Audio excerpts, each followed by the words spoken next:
y en la cabeza del húmero, también buscando la tuberosidad, los dedos hacia adentro. Después de ver que da retorno, pueden tomar muestras de sangre y posteriormente colocar la solución. Les dice que si esto lo van a hacer en pacientes conscientes, pueden usar la técnica de 2 cc de lidocaína al 2%, pasándolo en 2 minutos, y esto lo repetimos 2 veces. Lo que más les duele a los pacientes no es la inserción de la aguja, sino cuando empieza a pasar la solución. Por eso les dice que primero pasen la lidocaína. Y después de eso conectan la solución y tienen una vía rápida para pasar medicamentos y para pasar soluciones y para reanimar a sus pacientes. Como les dije, este solamente es una vía puente porque no puede estar más de 24 horas. Entonces es un acceso súper rápido para estos pacientes en donde los tienen que canalizar inmediatamente para pasarles medicamentos, soluciones, tal vez hasta sangre y para después buscar una vía IV con no tanta prisa. Su manual les dice que si después de 2 intentos de una vía IV no logran colocarla, entonces pasen a una vía intraósea. Muy bien, ahora sí vamos a seguir con la parte de los medicamentos. Y su manual les habla mucho de la técnica 20-20 para el uso de los medicamentos. Esto es preparar el medicamento, ¿no? Lo pueden diluir en 10 cc de solución fisiológica o agua inyectable, o bien ponerlo en bolo, solito, seguido con un bolo de 20 cc de solución salina y levantar el brazo o la pierna por 20 segundos. Esa es la técnica con la que vamos a poner todos los medicamentos. Los medicamentos que vamos a estar hablando el día de hoy es la adrenalina, la vasopresina, que ya salió del algoritmo en el 2015, sin embargo es importante mencionarlo porque puede que no tengamos adrenalina en ese momento y lo único que tengamos es vasopresina. La miodarona, la lidocaína, que es el medicamento que regresó al algoritmo en el 2018, ¿okay? En las nuevas guías, nos dicen que podemos usar lidocaína en lugar de amiodarona, que era algo que ya había salido del algoritmo también, el magnesio, la dopamina, la atropina y la adenosina. Esos son los medicamentos que vamos a estar viendo.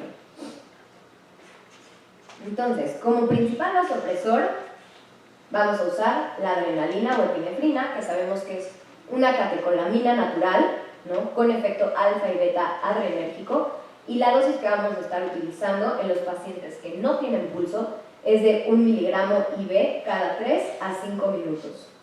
Como es un vasopresor, pues sabemos que va a incrementar el flujo sanguíneo tanto coronario como cerebral y además aumentar el ritmo cardíaco, la contractilidad cardíaca y la velocidad de conducción.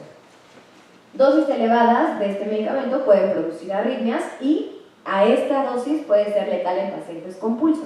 Por eso es importante que sepamos que 1 miligramo se usa en pacientes sin pulso. La vasopresina o la hormona antidiurética, la dosis que usamos en pacientes en paro es de 40 unidades cada 15 a 20 minutos. También es un vasopresor que va a aumentar el flujo sanguíneo coronario y cerebral, sin embargo no aumenta los requerimientos cardíacos de oxígeno. Pero vimos que en el 2015 se elimina del algoritmo. Y aquí nada más voy a poner un cuadrito para que vean por qué la epinefrina pues es nuestro vasopresor favorito o el que más vamos a utilizar, porque tiene efecto tanto en los receptores alfa como en los receptores beta, ¿no? Aquí vemos como la norepinefrina solamente tiene acción sobre los alfa 1 y beta 1, el isoprotrenol en los beta nada más, la dobutamina en los beta 1 y la dopamina, dependiendo de la dosis, va a tener diferentes acciones sobre los diferentes receptores. En la parte de los antiarrítmicos, nuestro antiarrítmico principal o el más usado va a ser la miodarona, que es un antiarrítmico de amplio espectro. La dosis que vamos a usar en estos pacientes, ¿okay? Es una dosis de 300 miligramos en bolo IV y podemos usar hasta una segunda dosis de 150 miligramos. Las indicaciones para este medicamento va a ser en los pacientes que tengan un ritmo desfibrilable, sin pulso, que sea recurrente o refractario. Esto quiere decir que después de la tercera descarga y a pesar de vasopresores no haya revertido el ritmo. Entonces lo podemos considerar refractario y podemos ayudarnos de un antiarrítmico, o en una taquicardia ventricular que esté hemodinámicamente estable, como ya lo habíamos visto cuando vimos los ritmos. Sí. No menciona la segunda dosis en tiempo o minutos, dice refractario, pero no te dice. Claro. 3 minutos. Lo pueden usar hasta después de media hora, ¿ok? No es necesariamente como nos dice en la adrenalina cada 3 a 5 minutos. De hecho, hablando con cardiólogos, nos dicen, yo te diría solamente ponle un bolo de 300 miligramos. Entonces, claro que les decimos, pueden usar una segunda dosis. ¿Qué tan después? Yo les diría, pues dejen que pase más de 5 minutos, ¿ok? No tiene un tiempo como tal. Yo me quedaría con los 300 miligramos solamente de amiodarona. De hecho, los cardiólogos te dicen que lo pasan ellos en infusión y no en bolo, ¿sí? Pero para pasar el examen hay que poner 300 miligramos. por eso, para la segunda dosis. Puede decir que no la necesitan, no se preocupen, no somos tan cuadrados. Con que usted ponga 300 miligramos en un ritmo refractario es más que suficiente. Pero en la pregunta en el examen. No hay esa pregunta. Entonces no me lo pregunto. Primera vez me reprobaron por eso. No lo vamos a reprobar aquí, doctor. Como les decía, un antiarrítmico que es alternativo a la amiodarona en la fibrilación ventricular refractaria sin pulso es la lidocaína, que la vamos a estar utilizando a una dosis de 1 a 1.5 miligramos por kilo. Máximo, esto sí es importante, máximo 3 miligramos por kilo. Las indicaciones siguen siendo exactamente las mismas, ¿no? En las taquicardias ventriculares y fibrilación ventricular sin pulso que sean refractarias o la taquicardia ventricular monomórfica. Este es el medicamento que regresa al algoritmo en el 2018. El sulfato de magnesio, que es el antiarrítmico de elección en la torsada de Coens o en la taquicardia helicoidal, y la podemos usar para pacientes que van a estar en paro de 1 a 2 gramos pasándolo en 5 a 20 minutos, o en las taquicardias helicoidales de 1 a 2 gramos pasándolo hasta en 60 minutos. Y obviamente está indicado ante la sospecha de una hipomagnesemia.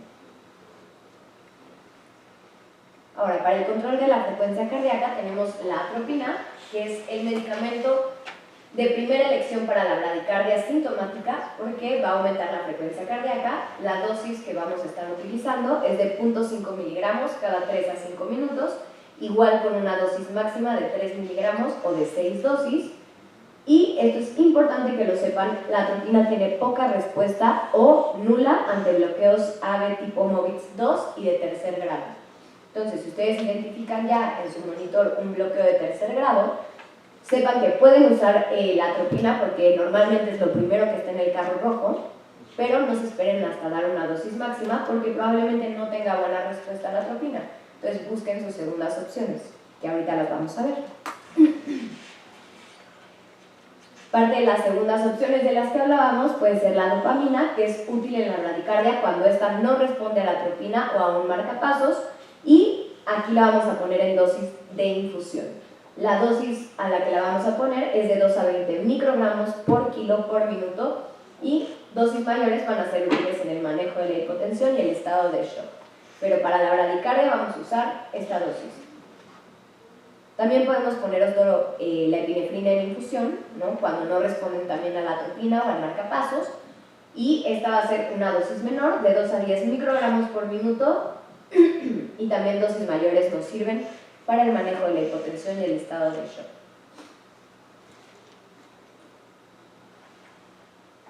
La adenosina va a ser nuestro principal medicamento para el control de la frecuencia cardíaca en las taquicardias supraventriculares, ya que va a deprimir el nodo sinusal y el nodo auriculoventricular. Y aquí lo vamos a usar la primera dosis de 6 miligramos en un bolo rápido y la segunda y tercera dosis de 12 miligramos cada uno. Aquí tampoco dice con qué tiempo pasarlo después.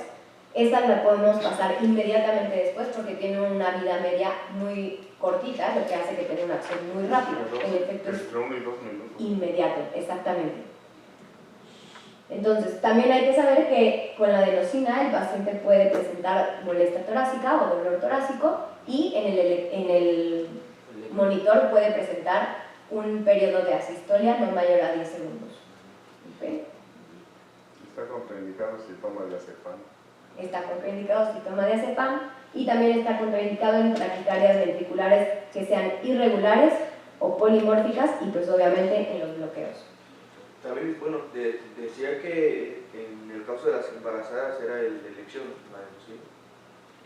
Sí. Pero siempre y cuando tengan una taquicardia regular. ¿Ok? Muy bien. Ahora vamos a hacer la integración clínica de lo que hemos visto. Y vamos a ver este caso. Es una mujer joven que ingresa a la sala de urgencias y que está inconsciente. ¿Qué es lo primero que harían? Pulso. Respiración y pulso. Puedo ver la escena, evaluar la escena, pedir ayuda, ¿Ok? pedir que activen el sistema de emergencia. Excelente. Muy bien, entonces todo lo que vimos cuando lo traspolamos a la cabecera del paciente, ¿no? La mejor manera de abordar a este paciente es, pues bueno, como ustedes dijeron, vamos a ver el algoritmo del BLS, ¿no? Ver si respira, si responde este paciente y si no responde, entonces activamos el sistema de respuesta de emergencias y pedimos que obtengan un desfibrilador. Puede ser un DEA o en este caso, como ya estamos dentro del hospital, pues un monitor desfibrilador, ¿no? Comprobamos el pulso y la respiración al mismo tiempo y si no tiene pulso y no respira, entonces iniciamos la RCP. En cuanto llegue el monitor desfibrilador o el DEA, comprobamos el ritmo y damos la descarga si es un ritmo desfibrilable, lo cual vamos a repetir cada 2 minutos el análisis del ritmo y comprimir fuerte y rápido con la RCP, que eso lo vamos a ver en el BLS. Ahora, esta mujer que ya le están realizando RCP, ¿no? Le dieron una descarga con el DEA y después de esto, ¿cuál creen que sea la mejor manera para abordar a su paciente? ¿O qué sería la prioridad en este paciente después de ya darle una descarga y continuar con el RCP? Abrir la vía aérea de su paciente, colocar oxígeno, colocar un acceso IV o IO, en lugar de DEA usar el monitor. ¿Vale? La C. La C, excelente. Claro, ¿no? Vimos hace ratito que el algoritmo cambió, en lugar de ser ABC, es CAB, ¿no? Lo principal ahorita son las compresiones y luego la vía aérea, ¿ok? Claro, si ya vamos a dar compresiones, abrimos la vía aérea para dar ventilaciones, pero aquí lo principal es colocar un acceso IV, colocar el monitor desfibrilador, ¿no? Porque ahorita vimos que tenía un DEA puesto, tenemos que ver qué tipo de ritmo tiene nuestro paciente. Si ya colocamos el acceso IV, podemos sacar muestras de laboratorio y colocar los medicamentos adecuados, que esto también nos va a servir para descartar nuestras H's y nuestras T's. Este es su algoritmo del ACLS en ritmos que son desfibrilables. Si se dan cuenta, ya activaron el sistema de emergencias, iniciaron la RCP, conectan el monitor desfibrilador para comprobar el ritmo cada 2 minutos. Si es necesaria una descarga, dan una descarga. Aquí les habla de una RCP continua y, súper importante, monitorizar la calidad del RCP. ¿Con qué parámetros? Con estos que tienen acá. Este es el algoritmo que ustedes tienen en sus tarjetas, ¿ok? El tratamiento farmacológico, ya lo vimos, va a ser adrenalina cada 3 a 5 minutos, 1 miligramo, y la miodarona o la lidocaína para un ritmo refractario. Considerar el uso de un dispositivo avanzado de la vía aérea, ¿okay? Si fuera necesario. Si no es necesario, como ya vimos, los dispositivos como la bolsa, válvula, mascarilla son más que suficientes si estamos consiguiendo una elevación torácica adecuada, y tratar las causas reversibles, que son nuestras H's y nuestras T's. Entonces, a esta paciente que ustedes ya le habían dado una descarga con el DEA, le conectan el monitor desfibrilador y tienen este ritmo. ¿Qué tipo de ritmo es? Una taquicardia ventricular, excelente. Entonces, ¿qué harían si ustedes vuelven a analizar y ven ese ritmo? RCP. Desfibrilar. Desfibrilar, No, pero ya excelente. se desfibrilló primero, ¿no? O sea, ya se Pero intentó. pasaron 2 minutos, lo volvemos a analizar y sigue con ese ritmo. Se vuelve a desfibrilar. Exacto, la descarga y inmediatamente iniciar la RCP. Excelente. Muy bien. Entonces, está realizando RCP a una mujer que llegó con una fibrilación ventricular a urgencias. Ya se aplicó 1 miligramo de adrenalina vía intraósea y 2 descargas a 200 joules. Después de esto, si volviéramos a tener en el monitor, en nuestro próximo análisis de ritmo, una fibrilación ventricular, ¿qué harían después de...? Podemos hacer Esa una Ok, otra descarga, excelente. ¿Y qué más? RCP inmediatamente, reiniciarlo. Podemos administrar miodadona. Exacto, y ahora sí, momento de administrar un antiarrítmico que nos ayude, porque ya se considera un ritmo refractario. Muy bien.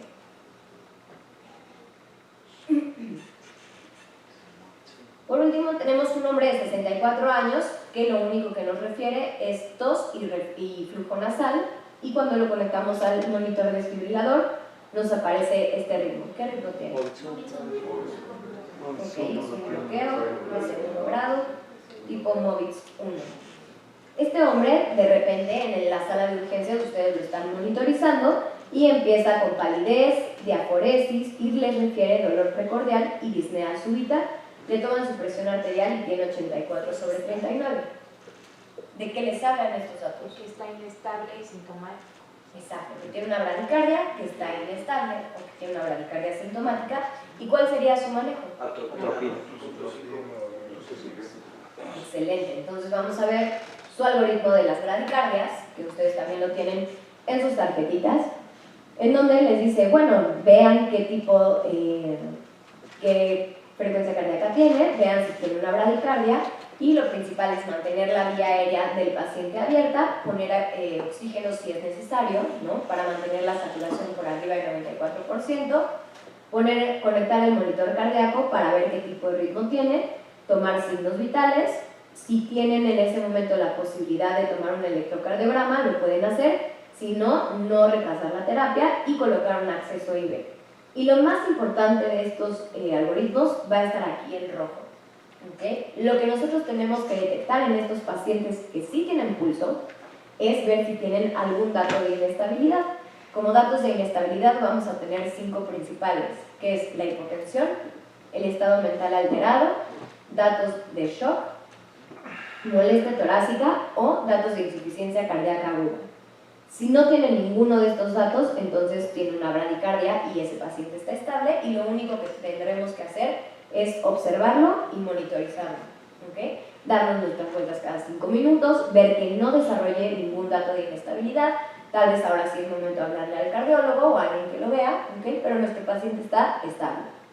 Si presenta algún dato de inestabilidad, entonces, como ustedes bien lo dijeron, nuestra primera opción o nuestro primer medicamento a poner sería la atropina, y si la atropina es inefectiva o no nos funciona, tenemos otras opciones que puede ser un marcapasos transcutáneo o la infusión de los medicamentos que ya habíamos hablado, como la dopamina y la epinefrina. Y obviamente siempre les dice considerar consultar a un experto. Ahora, esta es nuestra embarazada del principio. Sí. El algoritmo dice primero oxígeno por oro antes de la rutina. ¿Estamos de acuerdo? Sí. Para cuestión de examen. Ah, sí, sin ningún problema. Acuérdense que aquí llegan y el paciente sí tiene pulso, por lo tanto llegan, le conectan el monitor, toman signos vitales. Si es que tiene una saturación por debajo de 94, colocamos oxígeno, colocamos el acceso IV y luego ya damos el tratamiento. ¿Okay? Tenemos esta paciente que era nuestra embarazada de 32 semanas de gestación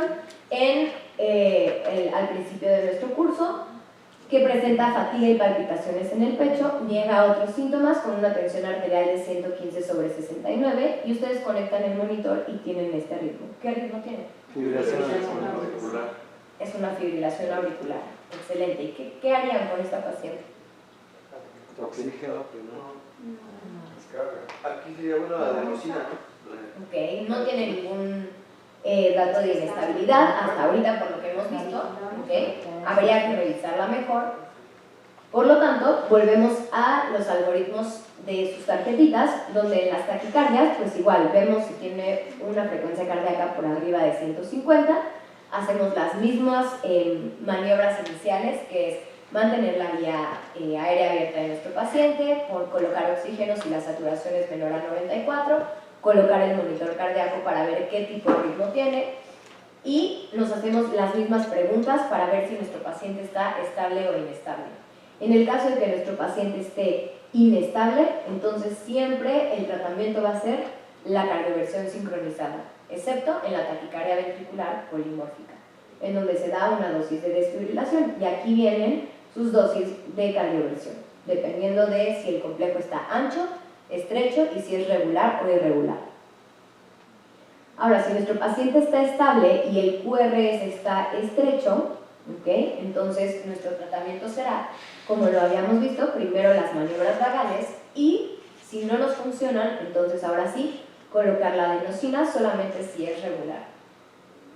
En las nuevas actualizaciones del 2018, dice que no hay evidencia suficiente para recomendar el uso de beta bloqueadores y de calcio antagonistas, ¿okay?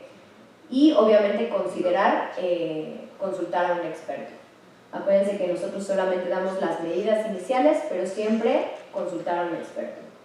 Y si el QRS es ancho, entonces considerar el uso de adenosina solamente si es regular y monomórfica. Considerar también el uso de un antiarrítmico en infusión.